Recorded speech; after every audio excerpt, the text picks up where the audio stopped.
Hi നമസ്കാരം, വിഷ്ണുവലിയേട്ടലാണ്. അപ്പോൾ നമ്മുടെ ഏറ്റവും പുതിയൊരു വീഡിയോയിലേക്ക് എല്ലാ പ്രേക്ഷകർക്കും സ്വാഗതം. അപ്പോൾ നമ്മുടെ ഇന്നത്തെ വീഡിയോ എന്ന് പറയുന്നത് ഒരു തട്ടിക്കൂട്ട് വീഡിയോ ആണ്.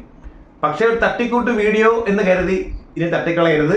പ്രത്യേകിച്ച് വീട്ടമ്മമാർക്ക് പാചകം ചെയ്യാൻ താല്പര്യമുള്ളവർ കണ്ടിരിക്കേണ്ട വീഡിയോ ആണ് ഇത്. ശരിക്കും നിങ്ങളുടെ വീട്ടിൽ ചൂര മീൻ വാങ്ങുന്ന ഒരു ദിവസം ഉണ്ടെങ്കിൽ നിങ്ങൾ നോർമൽ രീതിയിൽ കറി വെക്കുക. അപ്പോൾ കറി വെച്ചതിന് ശേഷം അതിൻ്റെ കുറച്ച് പീസുകൾ എടുത്ത് മാറ്റി നമ്മൾ ഈ മുള്ള് ഒഴിവാക്കിയിട്ട് മാംസം മാത്രം ഇങ്ങനെ ചെറുതായിട്ട് പിച്ചിട്ടതിന് ശേഷം നമുക്ക് വളരെ ഈസി ആയിട്ട് ഉണ്ടാക്കാൻ കഴിയുന്ന ഒരു റെസിപ്പിയാണ്. ഇതിനാവശ്യമുള്ളത് കുറച്ച് ഒനിയൻ, പിന്നെ കുറച്ച് ലെറ്റ്യൂസ് ഇല്ലെങ്കിൽ കാബേജ് ആയാലും മതി. ഞാനിപ്പോൾ ലെറ്റ്യൂസ് ഇല്ലാത്തതുകൊണ്ട് കാബേജ് കൊണ്ട് അഡ്ജസ്റ്റ് ചെയ്തു. പിന്നെ വേണ്ടത് ഒരു 2 പച്ചമുളക്, കുറച്ച് വെളുത്തുള്ളി, അതുപോലെ തന്നെ കുറച്ച് മല്ലിയില, പിന്നെ ഒരു 2 വലിയ ചെറുനാരങ്ങ, പിന്നെ കുറച്ച് ഉലുവ. ഇത്രയാണ് നമുക്ക് ഇത് ഉണ്ടാക്കാൻ വേണ്ടി ആവശ്യമായ സാധനങ്ങൾ എന്ന് പറയുന്നത്. അപ്പോൾ നമുക്ക് നേരെ വീഡിയോയിലേക്ക് പോകാം. അപ്പോൾ വീഡിയോ സ്കിപ്പ് ചെയ്യാതെ മുഴുവൻ കാരണം നിങ്ങൾക്ക് വളരെ സിമ്പിളായിട്ട് 5 മിനിറ്റ് പോലും വേണ്ട ഈ സാധനം ഉണ്ടാക്കാനെ കൊണ്ടായിട്ട്. അപ്പോൾ നമ്മൾ നേരെ വീഡിയോയിലേക്ക് പോവുകയാണ്. അത് വളരെ പ്രധാനപ്പെട്ട ഒരു കാര്യം പറയുകയാണ്. ഇതിനകത്ത് ആ റെസിപ്പിയുടെ കാര്യങ്ങൾ പറഞ്ഞപ്പോൾ 2 കാര്യങ്ങൾ ഞാൻ പറഞ്ഞിട്ടില്ല. അത് നിങ്ങളുടെ വീഡിയോ മുഴുവൻ സ്കിപ്പ് ചെയ്യാതിരുന്ന കാരണം കണ്ടാൽ മാത്രമേ മനസ്സിലാകത്തുള്ളൂ. അപ്പോൾ ആദ്യമേ എന്തായാലും ഞാൻ ഒനിയന്, അതുപോലെ ഗാർലിക്ക്, പിന്നെ അതുപോലെ കാബേജൊക്കെ ചോപ്പ് ചെയ്ത് വെച്ച് നിങ്ങൾ കണ്ടു കാണും. മല്ലിയില ഉൾപ്പെടെ ചോപ്പ് ചെയ്ത് വെച്ചിട്ടുണ്ട്. അതിനുശേഷം നമ്മൾ പാനിൽ ഒലിവ് ഓയിലാണ് ഒഴിക്കുന്നത്. ഒലിവ് ഓയിൽ ഒഴിച്ചതിന് ശേഷം അത് ഓയിൽ ചൂടാകുമ്പോൾ നമ്മൾ ഈ ആദ്യമേ ചോപ്പ് ചെയ്ത് വെച്ചതിനകത്ത് ഒനിയൻ, അതുപോലെ തന്നെ ഗാർലിക്ക്, അതുപോലെ പച്ചമുളക്, ഇത്രയും ഐറ്റംസ് നമ്മളിലേക്ക് ആഡ് ചെയ്യണം. ഇതിൽ നമ്മൾ ശ്രദ്ധിക്കേണ്ട പ്രധാന കാര്യം ഏറ്റവും ലോ ഫ്ലെയിമിൽ ഇട്ടുവേണം ഇത് കുക്ക് ചെയ്യാനെ കൊണ്ട്. ഓവറായിട്ട് കുക്കായി പോകാൻ പാടില്ല. അപ്പോൾ നമ്മൾ ഈ പറഞ്ഞതുപോലെ ഇട്ട് ചെറുതായിട്ടൊന്ന് വഴറ്റിയതിന് ശേഷം അടുത്തതായി നമ്മൾ ആഡ് ചെയ്യാൻ പോകുന്നത് നമ്മൾ ചെറുനാരങ്ങയാണ്. ചെറുനാരങ്ങ നമുക്ക് അല്പം കൂടുതലായിട്ട് ആഡ് ചെയ്യണം. ഞാനിവിടെ എടുത്തിരിക്കുന്നത് വലിയ 2 ചെറുനാരങ്ങയാണ്. അതിൻ്റെ 3 മുറി നമ്മളിതിനകത്തിപ്പോൾ ഒരുമിച്ച് ആഡ് ചെയ്യുന്നുണ്ട്. ഒരു മുറി മാറ്റി വെച്ചേക്കും, അത് അവസാനം നമ്മൾ ആഡ് ചെയ്യാനുള്ളതാണ്.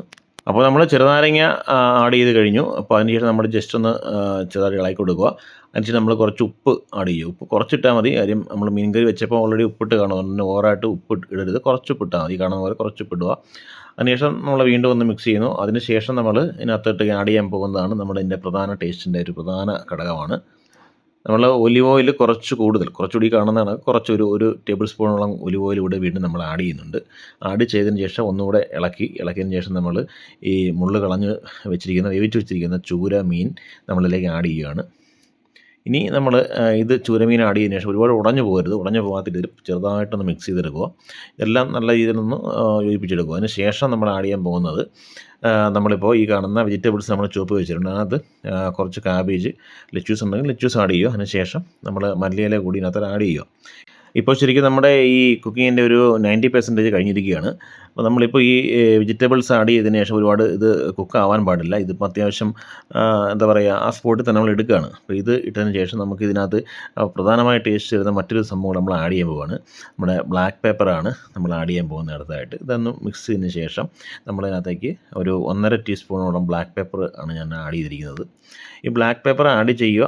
അത് ജസ്റ്റ് ചെറുതായിട്ടൊന്ന് മിക്സ് ചെയ്യുക. മിക്സ് ചെയ്യുമ്പോഴൊന്നും മീൻ ഒരുപാട് ഉടഞ്ഞു പോകാൻ പാടില്ല. അതിന് ശേഷം വീണ്ടും നമ്മൾ ആ ഒരു കഷ്ണം നാരങ്ങ നമ്മൾ ബാക്കി വെച്ചിട്ടുണ്ടായിരുന്നു. അപ്പോൾ ആ നാരങ്ങ കൂടി പിഴിഞ്ഞ് ഇതിനകത്ത് ഒഴിക്കുകയാണ്. പിഴിഞ്ഞൊഴിച്ചതിന് ശേഷം നമ്മളിത് തീ ഓഫ് ചെയ്യുകയാണ്. ഫ്ലെയിം ഓഫ് ചെയ്തതിന് ശേഷം നമ്മൾ ഒന്നുകൂടി ജസ്റ്റ് ഒന്ന് മിക്സ് ചെയ്യുക. മിക്സിന് ശേഷം അടുപ്പിൽ നിന്ന് മാറ്റിയതിന് ശേഷമാണ് നമ്മുടെ ഫൈനലിലേക്ക് പോകുന്നത്. ഇനി നമ്മുടെ കുക്കിംഗ് ഇവിടെ പൂർണ്ണമായും കഴിഞ്ഞിരിക്കുകയാണ്. അടുത്തത് നമ്മളിത് എങ്ങനെ കഴിക്കുമെന്നുള്ളതാണ്. കഴിക്കുന്നതിന് വേണ്ടിയിട്ട് നമുക്ക് ബെണ്ണുണ്ടെങ്കിൽ ബെണ്ണ് ഉപയോഗിക്കാം, ബ്രെഡ് ഉണ്ടെങ്കിൽ ബ്രെഡ് ഉപയോഗിക്കാം, അല്ല ചപ്പാത്തി ആണെങ്കിൽ ചപ്പാത്തി ഉപയോഗിക്കാം. വളരെ ടേസ്റ്റി ആയിട്ട് വളരെ ഹെൽത്തി ആയിട്ട് നമുക്ക് കഴിക്കാൻ പറ്റും. നമുക്കിപ്പോൾ എന്തായാലും ഇവിടെ ബെണ്ണ് ഇരിപ്പുണ്ട്. അതുകൊണ്ട് തന്നെ ബെണ്ണ് നമ്മളിങ്ങനെ കട്ടാക്കി 2 പീസാക്കി വെച്ചിട്ടുണ്ട്. അതിനകത്ത് ബേസ് പീസിലേക്ക് നമ്മൾ ഈ കാണുന്ന പോലെ 2-3 സ്പൂൺ ഇതിലേക്ക് നമ്മൾ ഇങ്ങനെ വെച്ചതിന് ശേഷം നിരത്തി വെക്കുക.